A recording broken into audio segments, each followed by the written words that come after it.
وزيرك حفيز كورمارين تحور دقتو طول ديجان الصومالي ده مدن محمد شيخ قادن يا كورمار كسو مري حرمها دقشada digaaga ee maamulka magaalada Guday kuwaas oo gacanta ku hayaan iskaashatooyin oo xafiisku taageera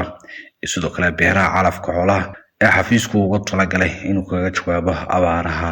kuwaas oo laga hirgeliyay degmada Cadaadle ee gobolka Shabeelle ujeedada kormeerkooda ayaa ahayd dardargelinta shaqooyinka la xiriira kor u qaadida wax soo saarka xoolaha goorana mas'uuliyiinta ayaa booqday xarumaha lagu dhaqo digaaga halkaas oo ay ugu hoggaleen qabsaadka shaqo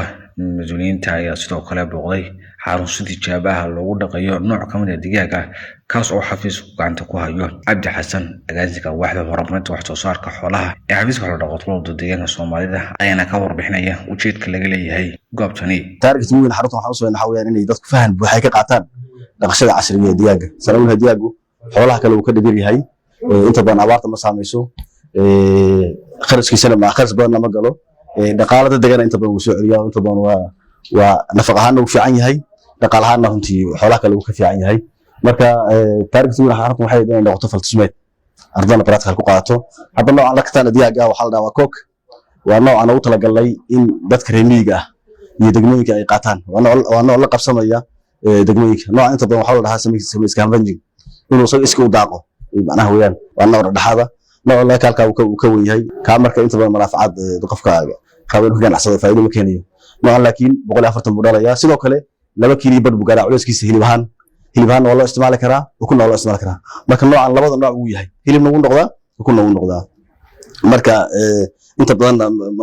in casri u baahan cunto nafaqo badan casri u baahno marada iska qabsanaya marka noocan aad buu maganaha uu haboon yahay dadkeen xoolo dhaqatada ah inta badan digaaga aad ku aqoon waana la tan qaadaya cimilada deegaankeena iyo dadka reemiga xafiiska oo ka duulaya sidii dad ballaaran ugu geysan lahaa dhanka horumarinta wax soo saarka xoolaha ayaa keenay qalab kala duwan oo ugu talagalay inuu ku taageero iskaashatooyinka ku hawlan wax soo saarka xoolaha qalabkan ayaana ka mid yihiin mashiino casri ah oo loogu talagalay in si farsamaysan calafka xoolaha loogu duubo iyo waliba agab kale oo casri ah oo lagu keedinayo caanaha isla markaana ka ilaalinaya jeermiska hubinayana tayada caanaha Maxamed Bedel Cabdi agaasinka waaxda horumarinta calafka xoolaha iyo maareynta dhuldaaqsimeedka ayaana faahfaahin ka bixinaya qalabkan aadaysan waa qalabkii calafka lagu xidhiyay waxa la dhahaa harvest bailer baa la dhahaa waa qalabka calafka bayl gareynaya ee cawska duubaya marka halkan arkaysan calafka marka la jiro dhulka maarata la dhigo ilkaan aad aragtaan baa qaadanaya chaintaas oo cagafti loogu xidho waa cagafta marka la istaado ay systemka dhanba wada wareegaya calafkii duuban buu halkan gelaya isoo waxa weeyaan maartay la compact gareeyo oo xaggan iyo xagga hore iyo xagga dambe laga jaray ayuu xagga dambe ka baxaya isoo maartay duuban oo xadhig inuu ku xidhan yahay marka dadkeen waxay dhibaato fara badan ay ku qabeen calafka marka ay beertaan ee ay goostaan qaabka loo xidhay ay dhibaato badan ay ku qabeen gacan baa lagu xidhiyay cadadku waxa weeyaan halka xidhan ay leegtahay baa kala duwanaa qaarkood wuxuu noqonayaa 10 kiilo qaarkood 5 kiilo qaarkood 8 kiilo qaarkood 20 kiilo marka waxyaabaha naga caawinayo ko waxa kamid ah shaqadii buu fududeynaya wixii waa mashiin wax laga yaabo 10 maalmood inaad gacanta lagu xidhi lahaa ayuu hal maalin oo kaliya soo ku xidhaya laba wuxuu naga caawinayaa inuu wax standard ah oo noqdo bayl standard ah oo isku wada mid uu noqdo oo wax weyn ama 20 kiilo wada xidhan ama 10 kiilo wada xidhan ama 15 kiilo wada xidhan marka waa tiknoolajiyad loogu talagalay in maarta hawlaha calafka loo adeegsado marka waa laba xabo kan iyo ka dambe leeg waxa la dhahaa mashiinada calafka lagu xidho bailer baa la dhahaa Ingiriis kuwan kale aad arkaysan waxa weeyaan waa kuwii lagu jareeyay iyaguna soo kale waa mashiin marka dadka